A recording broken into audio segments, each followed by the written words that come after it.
Қайырлы күн баршаңызға достар. Бүгін сіздермен оңтүстіктің балық қору әдіс-тәсілдерінің бірімен бөлісетін боламын. Мінекей осындай қып-қызыл әп-әдемі балықтарды бірге қоратын боламыз. Достар, менің арнама тіркелмеген болсаңыздар, тіркеліп жанындағы қоңырау белгісін баса кетіңіздер. Сонда алғашқылардың бірі болып видеомды тамашалай аласыздар.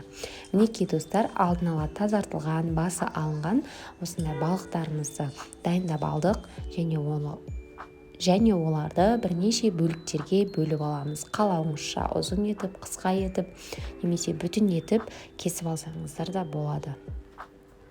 Мінекей осылай жіңішкелеп бөліп алдым.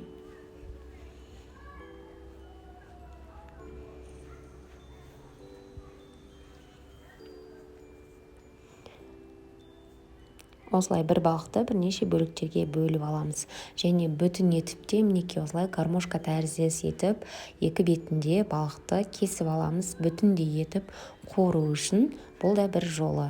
Кесу тәсілінің бір жолы болып табылады. Мінекей осылай кесіп алдық. Енді барлығын жақсылап тұздап аламыз.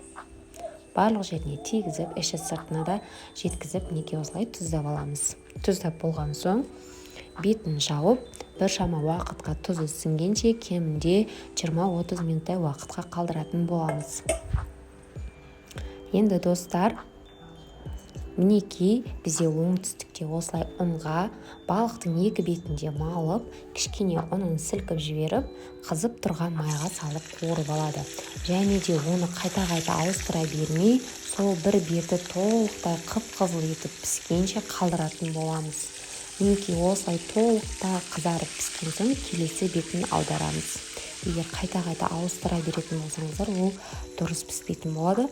Мінекей осылай балықты бүтіндей етіп, майдадай етіп, бірнеше бөліктерге бөліп, осылай қуырып алдық. Мінекей осындай қып-қызыл әп-әдемі балықтарымыз дайын болды. Осы әдіс-тәсілдермен де жасап көріңіздер, міндетті түрде керемет, дәмді әрі қып-қызыл әп-әдемі болып шығарына сенімдімін. Достар, менің арнама тіркелмеген болсаңыздар, тіркеліп алыңыздар. Арнамда көптеген тағамның түрлері, тәттілердің түрлерін таба аласыздар. Назарларыңызға рахмет. Сіздермен болған Сандуғаш Әбдіқұлқызы. Менің арнама міндетті түрде тіркеліп, видео рецептер ұнап жатса, комментарий қалдыруды ұмытпаңыздар.